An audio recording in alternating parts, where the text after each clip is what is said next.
Morning and welcome back to the morning show right here on Tobago Updates. This morning we continue our discussions and I have the privilege of sitting in studio and chatting with two handsome young men from the Assembly Legislature. This morning I'm chatting with Ajay Alleyne, who's the outreach officer, as well as Justin John, who's the legal assistant at the Assembly Legislation. This morning we're talking about the International Men's Debates, Men's Day Debates. Correct. Excellent. Now, I'm excited about this because, I had my own participation in the Women's Day debates, and that was an excellent opportunity, just to get your feet wet and decide whether or not this is something that you see yourself being able to do in the future or not, but also being able to have your voice heard. Talk to us a bit about this project, Justin, and why it's important for men to also be involved in these type of debates this time around. So what we have always realized, and many research goes back to it, there's always a disparity when it comes to gender-related projects. You always see, for example, International Women's Day is very much internationally renowned and internationally recognized. However, International Men's Day is not. We found it fitting that, yes, we always host the International Women's Day debate, but why not give the gentlemen a chance? Yes, their voices have always been in the, August House. However, we want to have them debate on issues that affect them. So, for example, this year we are focusing on the themes that International Men's Day comes from, men's struggles, men's mental health, and also men's identity. And it's time that we have conversations on these very touchy topics, but let's have the men discuss them. Right. Ajay, tell us a bit about the motion that's being debated on, and how were the men chosen for this debate? Okay, so what we did this time, we wanted to have a multi-sectorial approach because the motion speaks to a sustainable multi-sectorial program, sustainable program as well, to have guys come and begin to express their feelings and share their issues. And this year we used a different approach than the women. So it was open for online applications, and we also went through the divisions this year.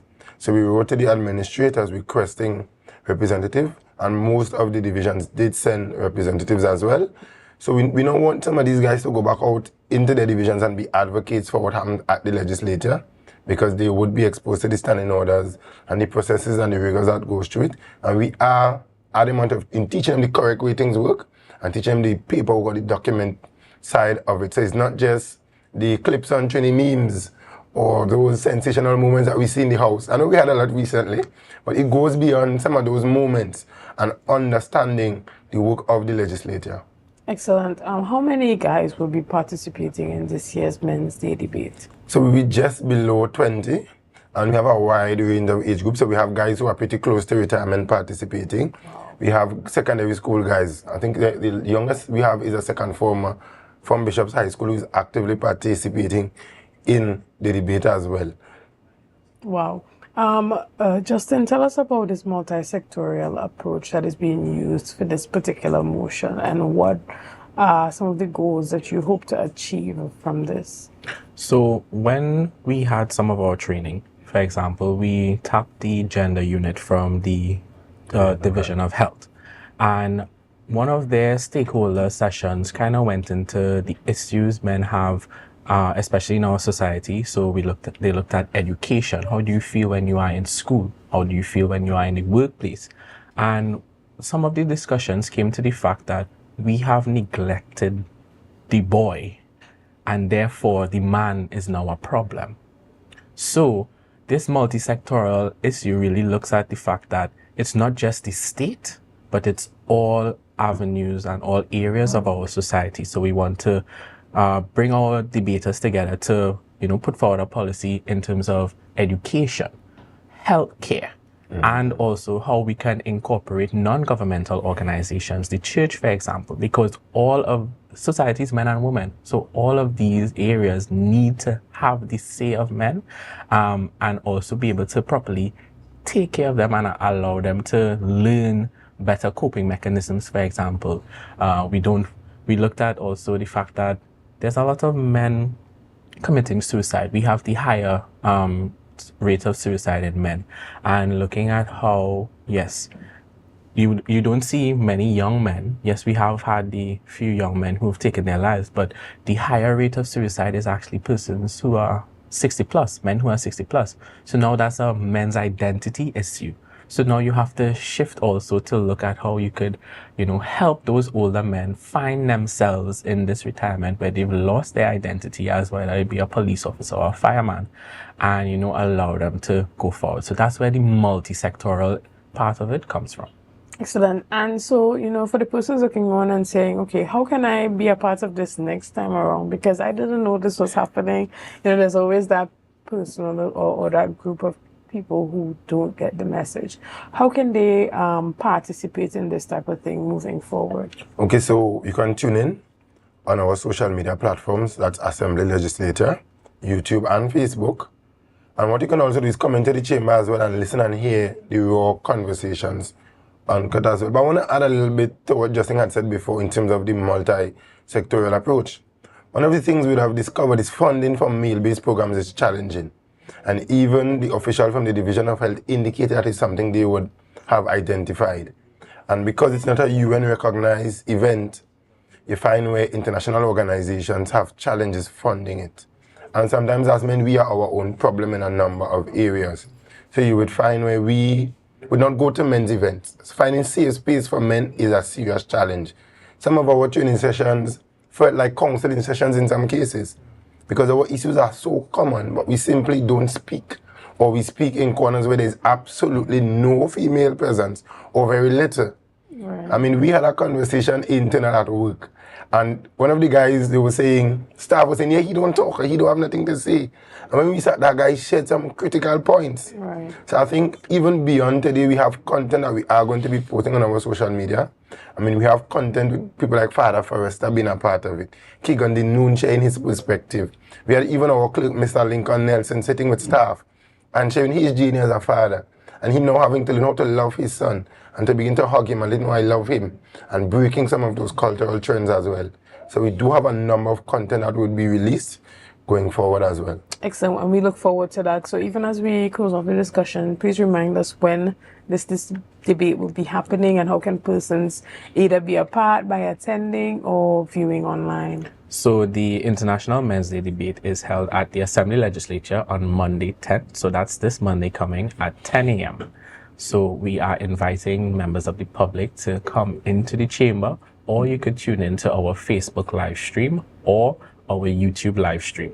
And please join. You are going to be blown away by the contributions made by these members, because they are members in standing right now.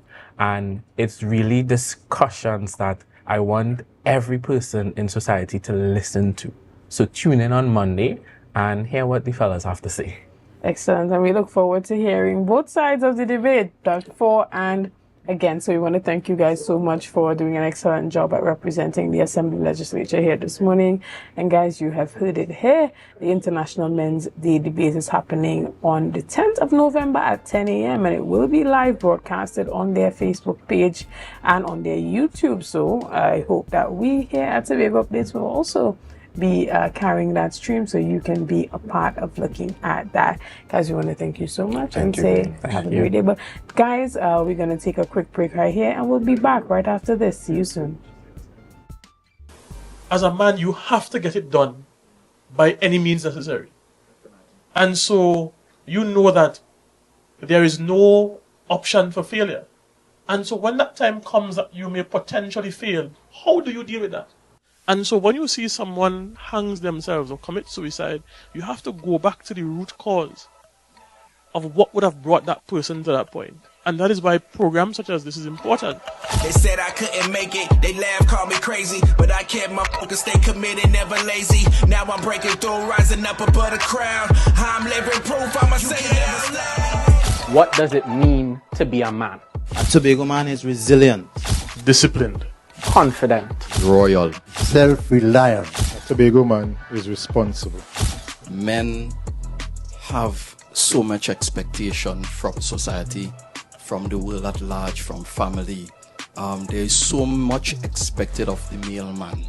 And when you look around in society, men are tired, men are burdened, Men are the breadwinners, the protectors, the superhero that doesn't wear the cape. Men are called to be the head, the leaders. But the stats shows presently that most men die before their spouse, because all men do is just work to try to provide, to try to build a family.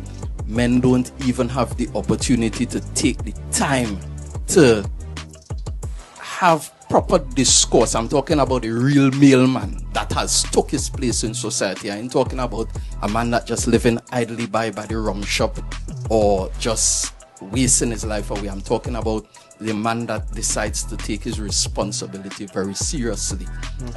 There is so much.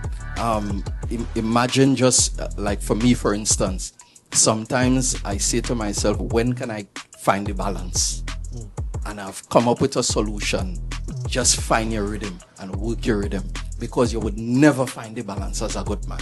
You would never ever find the balance as a good. From the time you accomplish something, you're on to the next. Men generally speaking, not in every case, generally speaking, the man is lazy. Look at the woman.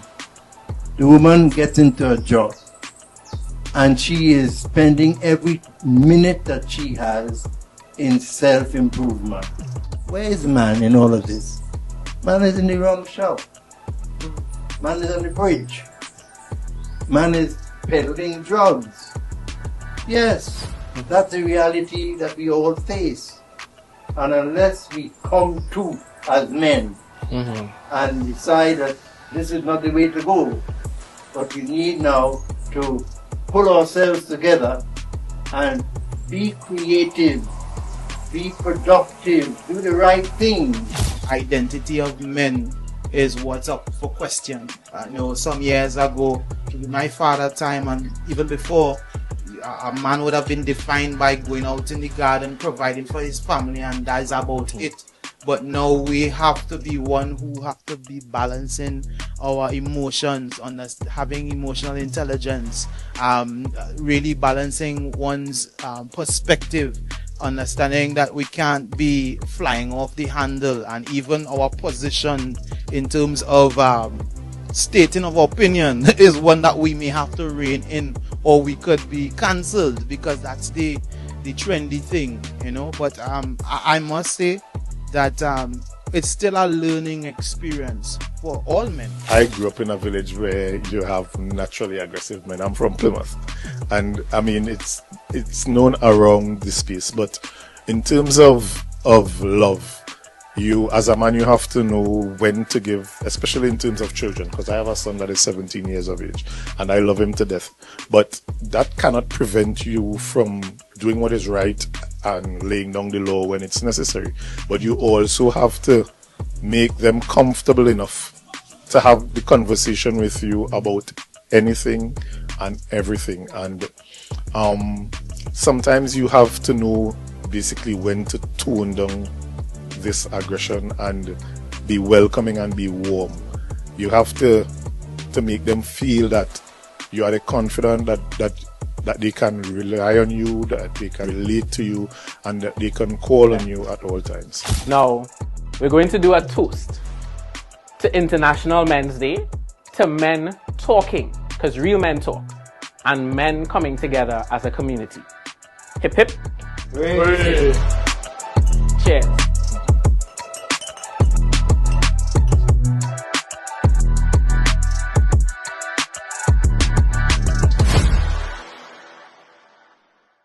There, and that's your reminder to be sure to stay tuned to that International Men's Day debate that's happening on Monday, 10th of November at 10 a.m. Remember that, this is the opportunity for men to have their say as it pertains to men's issues.